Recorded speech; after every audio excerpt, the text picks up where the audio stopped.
আসসালামু আলাইকুম রহমতুল্লাহি অবরকাতুহু। সম্মানিত দর্শক, ত্রয়োদশ অর্থাৎ ১৩তম জাতীয় সংসদ নির্বাচনের পর একেবারে ভালোয় ভালোয় সবকিছু হয়ে গেছে। জাতীয় সংসদের যারা সদস্য তারা শপথ গ্রহণ করেছেন। তারপর সংসদ বসেছে, তড়ি ঘড়ি করে সংসদের যে সংসদীয় কমিটিগুলো সেগুলো হয়ে গেছে। অধিবেশনগুলো চলছে। বেশ কয়েকবার বেশ উত্তেজনাপূর্ণ বিতর্ক হয়েছে সংসদে। মন্ত্রিপরিষদ গঠিত হয়েছে, বিশাল মন্ত্রিপরিষদ, নজিরবিহীন। এত বড় মন্ত্রিপরিষদ বাংলাদেশে হয়নি।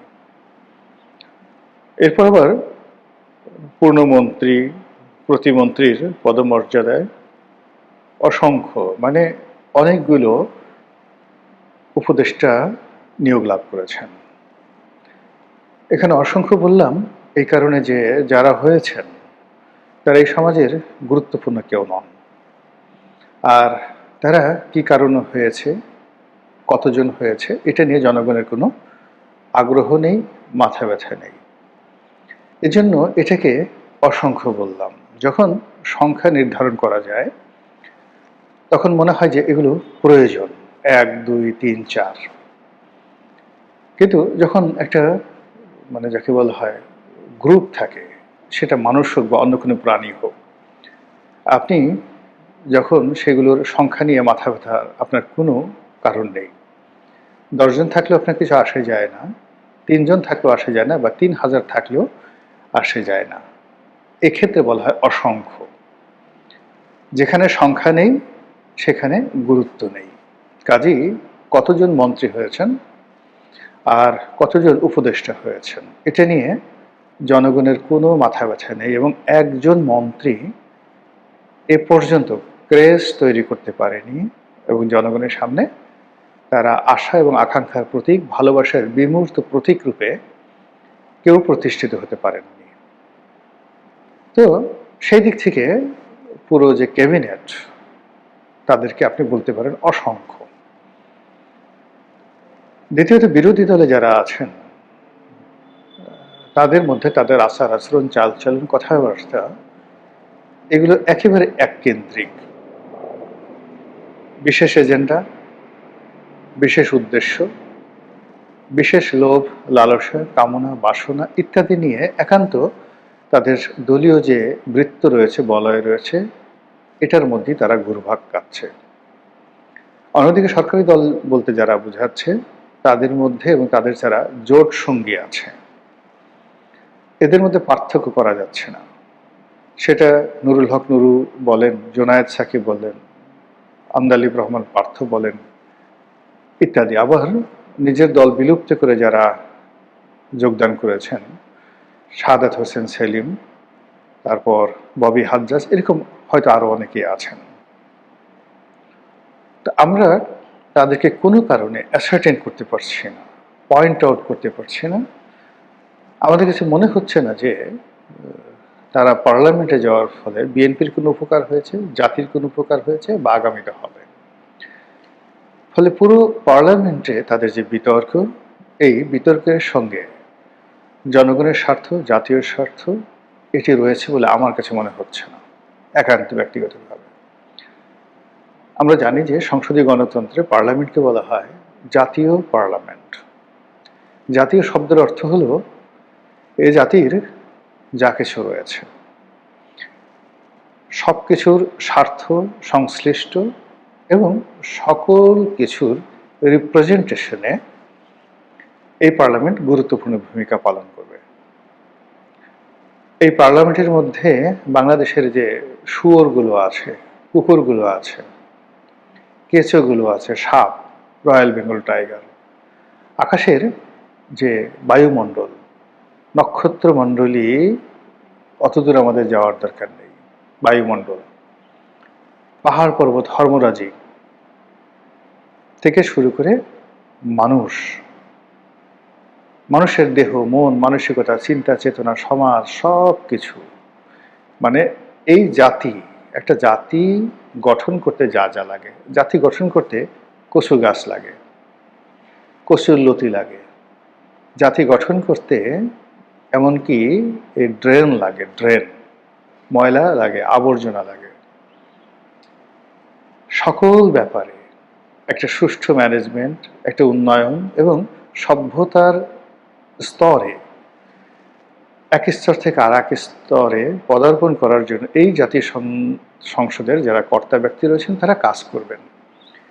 এজন্যই এটা জাতীয় সংসদ, জনগণের সংসদ, প্রকৃতি এবং পরিবেশের সংসদ, মানুষের সংসদ। কিন্তু এই যে 1.5 মাস হয়ে গেল এই সংসদে যে কথা, সেই কথায় একটি বারের জন্য ডিজেলের সমস্যা নিয়ে কি হচ্ছে? কৃষক নির্ঘুম রজনী কাটাচ্ছে। ডিজেল নেওয়ার জন্য অনেক কৃষক পেট্রোল পাম্পে এসে বসে জ্ঞান হারিয়ে ফেলছেন। তরমুজ খেতে হাজার হাজার নয়, লক্ষ লক্ষ তরমুজ পচে যাচ্ছে।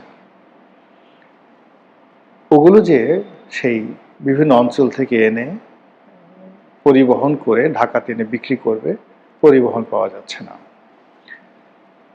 ফলে কি হলো, এই রমজান মাসে যখন প্রবলেম ছিল না, যে তরমুজের কেজি ঢাকাতে ছিল ধরুন 70 থেকে 80 টাকা ভোক্তা পর্যায়ে, এখন খেতে গিয়ে দেখেন এই তরমুজ 10 টাকা কেজিতে পাওয়া যাচ্ছে কিনা এবং ওখানে কেউ কিনছে কিনা।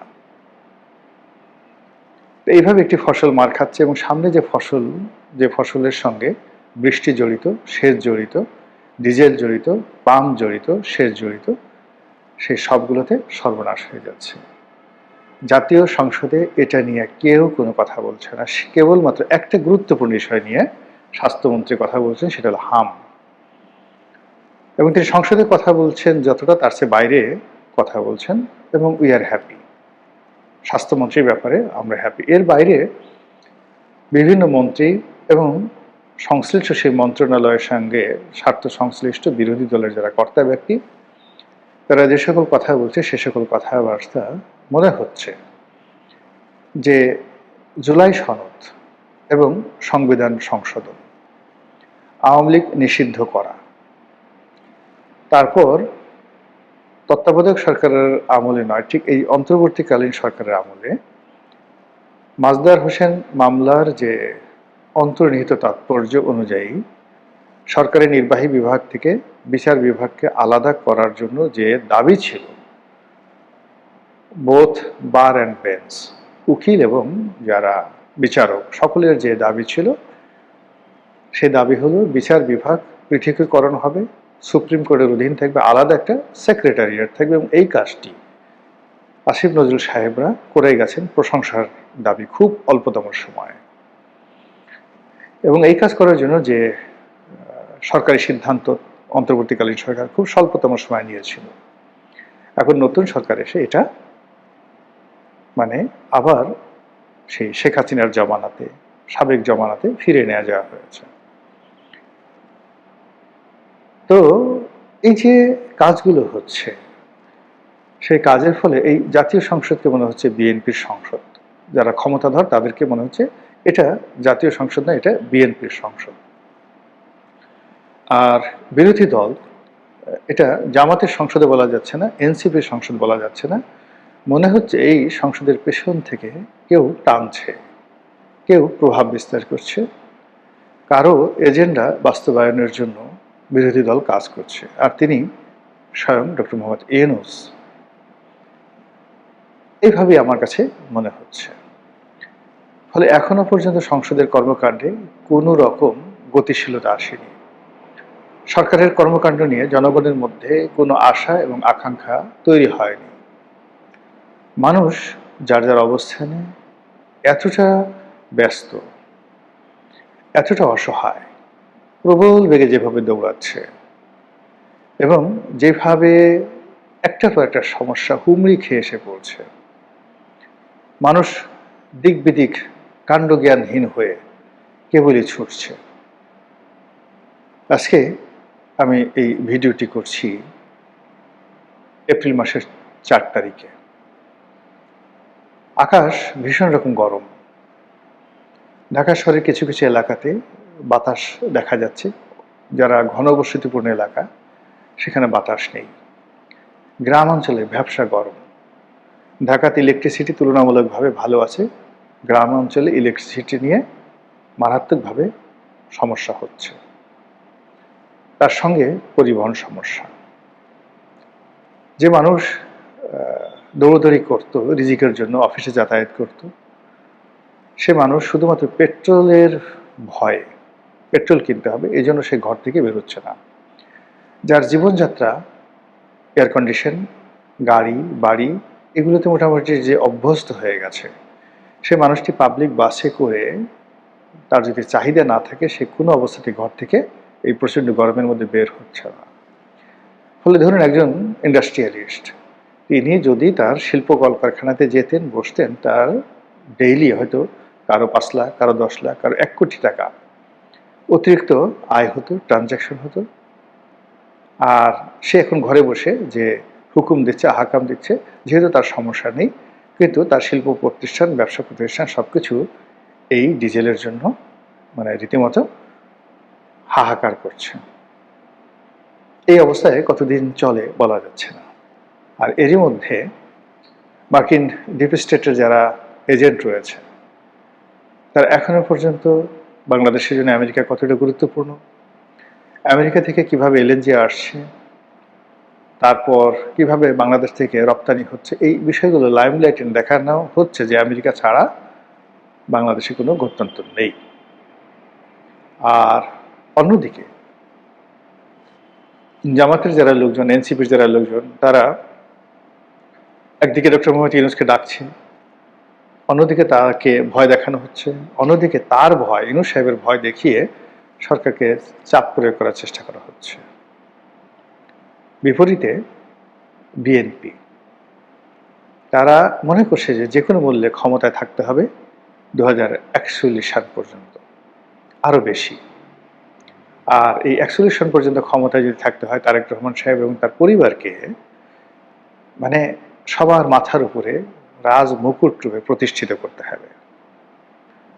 এবং এগুলো নিয়ে সব কথা বলা যায় না, বলা উচিত নয়। এমন ন্যাকামি, এমন স্যাসলামি শব্দটি আমি সাধারণত ব্যবহার আমি এই প্রথম করলাম। আপনারা যারা দেখেন আমার যাকে বলে কন্টেন্ট, তারা বুঝতে পারেন।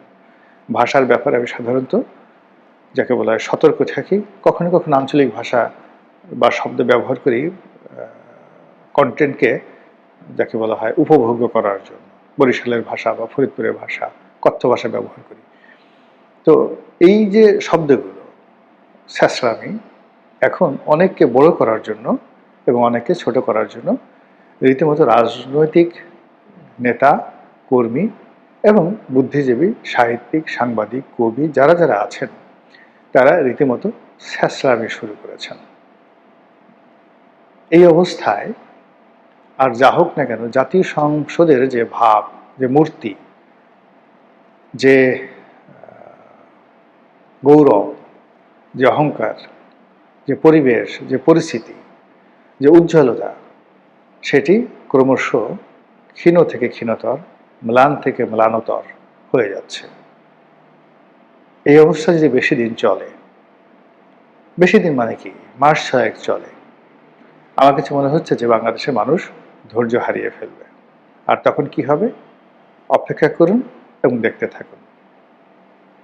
আসসালামু আলাইকুম রহমতুল্লাহি ওয়া বারাকাতুহু।